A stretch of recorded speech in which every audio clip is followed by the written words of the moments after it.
have to train that subconscious mind. And the way to smooth out a trigger pull, right, is in the basement of your fucking home, squeezing that trigger over and over and over, finding that wall, right, communicating with your gun. Each gun talks differently if you listen to it in your hands. Okay, each gun feels different, talks different, right? So after a few rounds, I can kind of adjust my grip, we call it tuning the gun up to yourself. So if you find yourself blowing it out of the target, understand subconsciously your mind is working. So you have to train the subconscious mind. Okay, and that's at your home, right, doing it. When you get out to the range, it should be confirming your dry fires. Okay, so I do rapid reloads, I move through the house, I process my subconscious, right? I move in from carbine to pistol as I'm walking through the house and picking up shit, mixing power drinks, draw my pistol, I'll fire this, and I'm doing this because your everyday stance is your tactical stance. And if you implement that, if you listen to what I'm saying and implement that into your everyday, now, obviously, like, have your training guns, no safety, right? But dude, my wife is cooking, and I'll pick up a laser. I have a laser cartridge on my gun, right?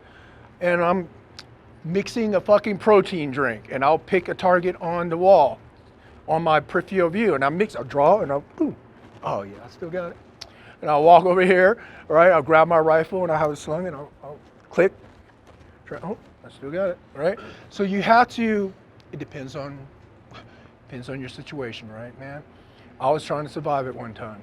So I had to train to a certain point that it was no mine, okay?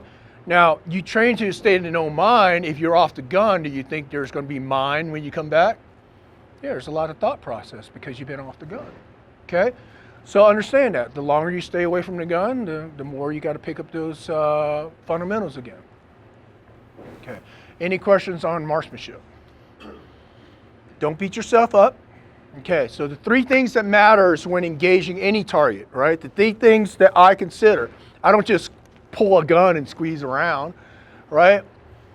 I understand my situation, right? I understand my shooter's ability. The three things that matters is the size of the target, the distance to the target, and the shooter's ability. You need to understand this deeply. The last one is shooter's ability. You have to swallow your pride, okay? And that's a hard thing to do in certain arenas, okay? You gotta swallow your pride. So, what did I just do now? What was the end state for today?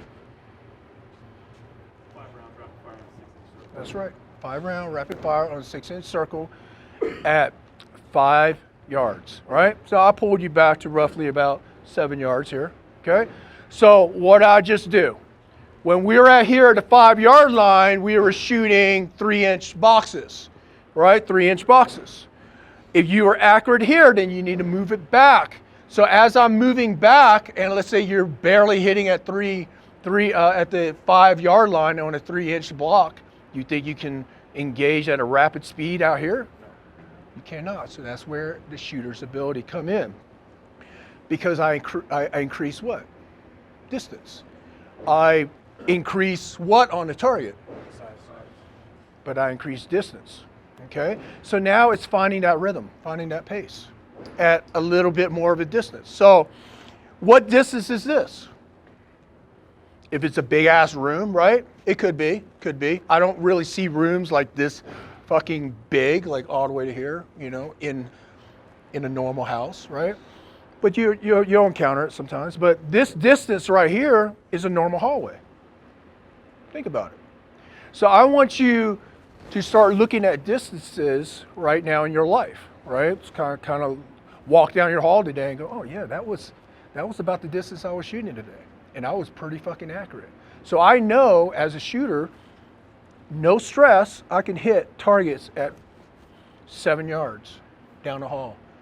So then I start scoping out my force protection plan, right? I know that I can hit a target at this angle in this upper lay position in my home. I know if I move to this point, that's going to be a funnel for bad guys to come up. Cops, you better understand this. You have to read the terrain. All right? You have soldiers, you better read the fucking terrain. It's not about engaging, it's about putting down a threat and opening up the situation and reading the terrain, moving to a good vantage point, getting a good, we call it a control position in a house, a point of dominance, right? A control position. So let's just say if I'm standing up in the hall, right, down the hallway, and I have a good position down here, I control the hallway, right? So those are points of dominance. So you have to understand your ability to engage targets at a rapid speed in these points of dominance in your home and measure it out and mimic it here on a flat range. Makes sense. All right, so the next drill is five round cadence on a 6-inch dot. Make sense? Nice slow, right? Find your cadence and pick it up. Eyes, ears.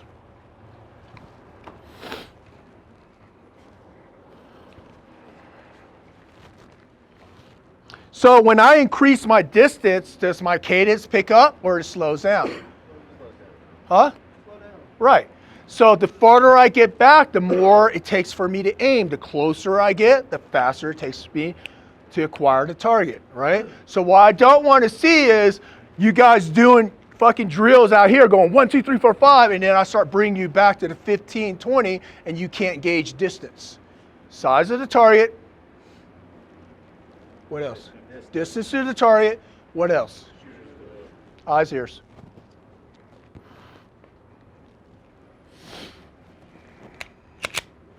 All right, on 4, high deck.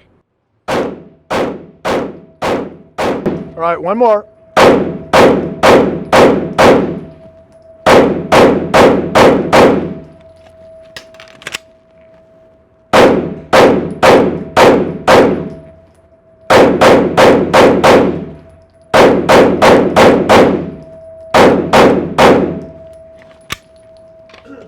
Any questions? All right, so notice how I adjusted my pace, I'm reading the target, it's talking back to me. All right, it's not about you missing the target and blowing out and go, oh, I'm going to continue. No, readjust some points, all right? And you know, okay, I got it. I know I was doing wrong. It's about studying yourself, studying your pace, okay? Studying your pace. Now, the gun should feel like it's coming back where it's not kicking up, right? If the gun's kicking up, you're doing something wrong, right? I need you to ratchet down on the top portion of that gun where it's like, damn, this thing, I got this. Okay? And that's how you should feel. If you don't, well, you need to raise your hands. I can help you. What I found was that I don't want that. I don't want a clean shot.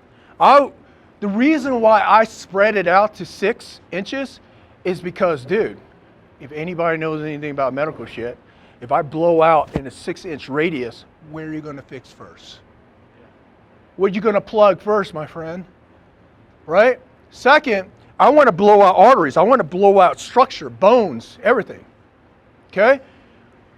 Also, I'm trying to stay center line as much as I can on a 6-inch spread. Why is that?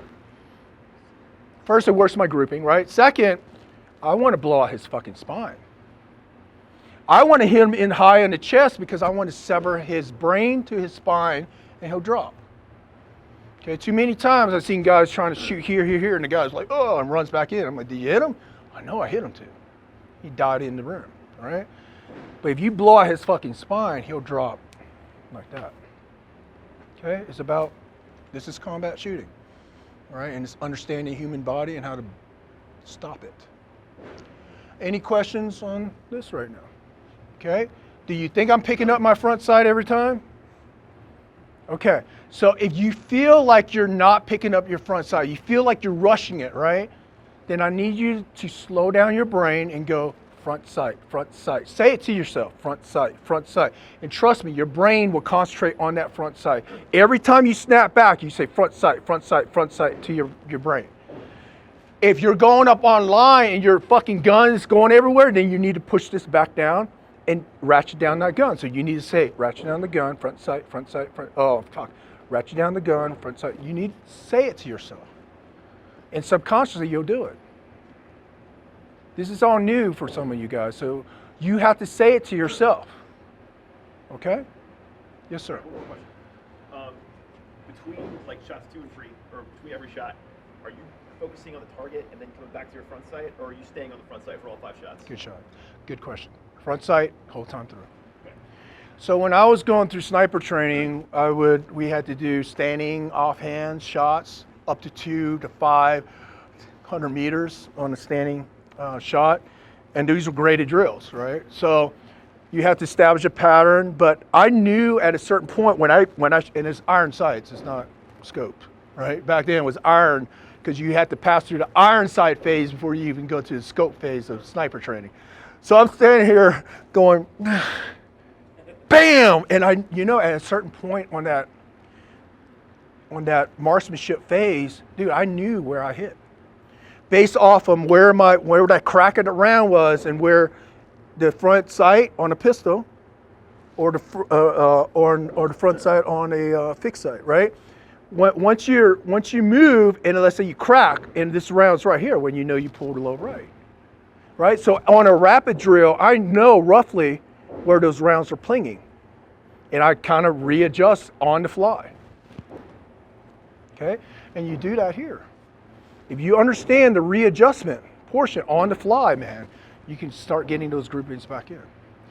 If you don't understand your grip and your side alignment, side picture, well, fuck, man, you haven't even mastered the fundamentals, so we can't really move on.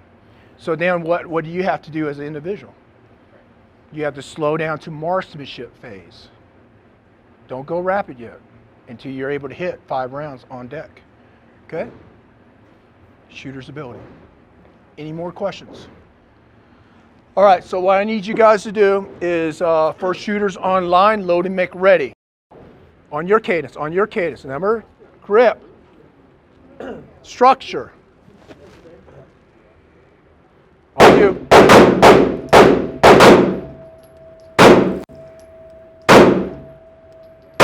Okay, so it's kicking. Now it's tightening up. It's kicking, tighten it up. Relax the shoulders.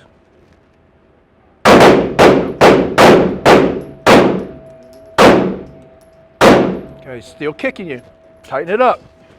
Tighten up your grip.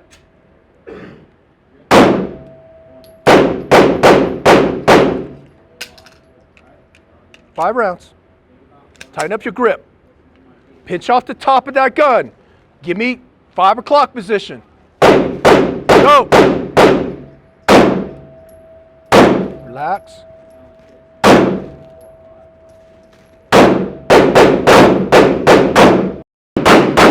All right. Back in. Tighten it up. Slow down your cadence. 1, 2, 3, 4, 5. On 6. Go. Okay, so you're starting to rise, right? I need you to tighten down on that grip. 3, 4, 5. Go. All right, you can shoot better than this. Bring it back. Cadence, tighten down on everything.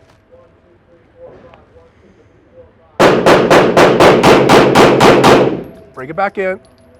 Lower deck 4. All right, tighten it back in. Slow down the cadence.